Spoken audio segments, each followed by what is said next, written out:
We are back in the 1950s. You play as Marco, a young man who is actually the son of the boss of a mafia family in New York City. One day you get home and your father has gone missing. It's up to you now to find him. And that's pretty much the story. This game isn't really about the story. This game is about playing as the boss of the mafia.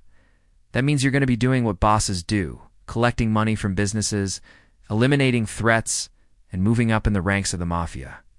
The first thing I did was go straight to the bar and get myself a drink, because being in charge of a mafia family is stressful. There's also a casino here too, but I'm not really into gambling. I got my money, so why take the risk? I had a quick chat with one of the guys in the family. He told me all about how great it is to be in the family and how we should kill all the cops. He then left me alone for a bit. I decided I needed more firepower, so I went to the gun shop and bought myself a pump-action shotgun. Then I headed out onto the streets of New York to meet with some of my guys. They were hanging around outside the local Chinese restaurant, which is where they apparently liked to meet. The city itself is absolutely massive and filled with lots of different characters. Some of them want you to kill people for them, and some just want you to talk to them. I decided to just keep driving around and exploring the city for a little while. Eventually, I found a cop car and killed both of the cops inside of it. After doing this, I felt like a real mafia boss. I drove around for a little while longer until I came across an illegal street race. This was actually a pretty cool minigame. You have to drive around in circles and knock other cars off the track. Now, if you've ever played Burnout Paradise or any other racing game, then you will be good at this. It was really fun, but unfortunately there aren't many of these around. So after I won all the races I could find, I moved on from there. You can see that the map is split into different areas.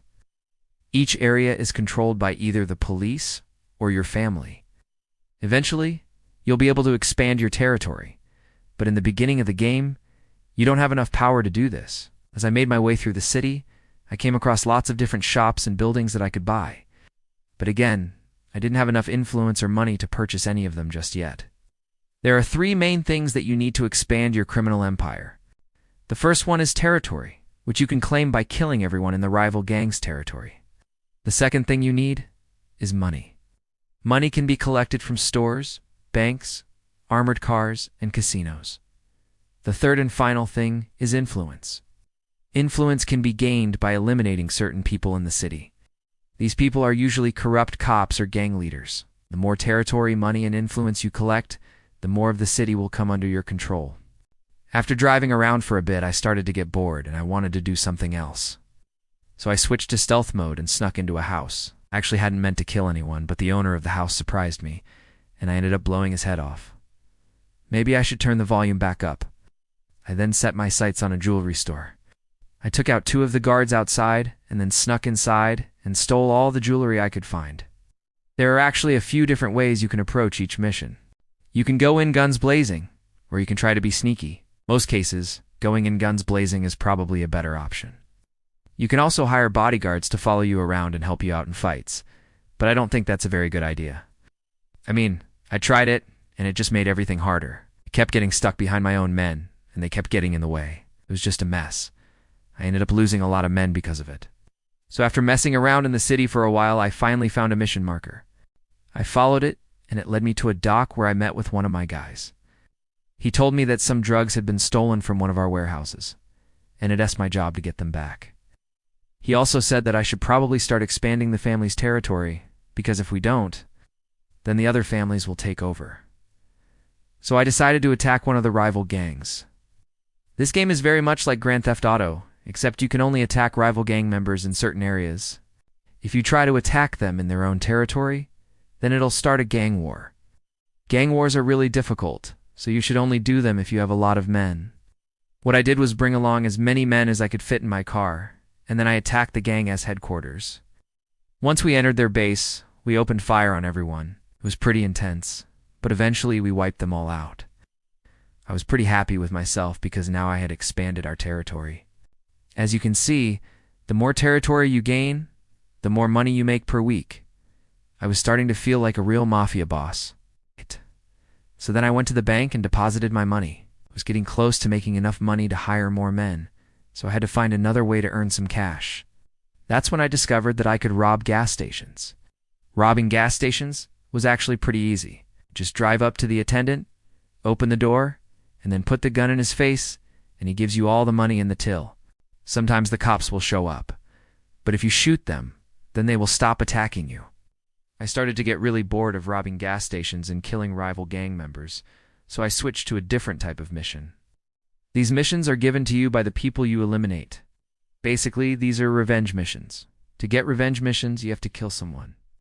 It's a bit messed up, but that's what the Mafia is like. I did a few more revenge missions and gained enough money and influence to unlock a new area. This new area was mainly residential, so there wasn't much to do here except for eliminate some more targets. I did have enough money to buy a nice mansion, though, so I purchased it. And once you own a property, you can upgrade it. Upgrading a building makes your criminal empire more visible, and it brings in more money. I upgraded my weapon shop and turned it into a proper armory. This allowed me to purchase better weapons. I then repeated the process of eliminating targets, expanding my territory, robbing gas stations, and upgrading buildings. This game has a lot of potential, but it's also a bit unfinished.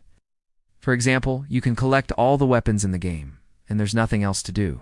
You also get to a point where you and expand your territory because there are no more rival gangs. By the time I had eliminated every single enemy in the game, I had also maxed out my weapon skill. To improve your weapon skill, you have to use the weapons. The more you use them, the better you become at using them. This skill tree is actually a really nice addition to the game, and I hope that the developers build on it in future updates. You also have a driving skill tree, but I never really saw the point of it, because I never got any benefits from it. There are also a few other small things that I hope they add in the future, such as maybe some more side content or different types of missions. It would also be nice if there were some consequences for your actions. For example, if you kill too many cops, then more cops will spawn in to try and kill you. The developers have stated that they are planning to add in more content in the future. So hopefully that means they're going to add in some more variety of gameplay. But overall, I would recommend checking out Mafia. Loyalty signed in blood. It's a really fun game to mess around with, and it gives you a taste of what it would be like to be the boss of the Mafia. It's not often that you get to live out your Mafia fantasies, so this is a nice change of pace. Anyway, thank you very much for watching. I hope you enjoyed the video. I'll see you next time.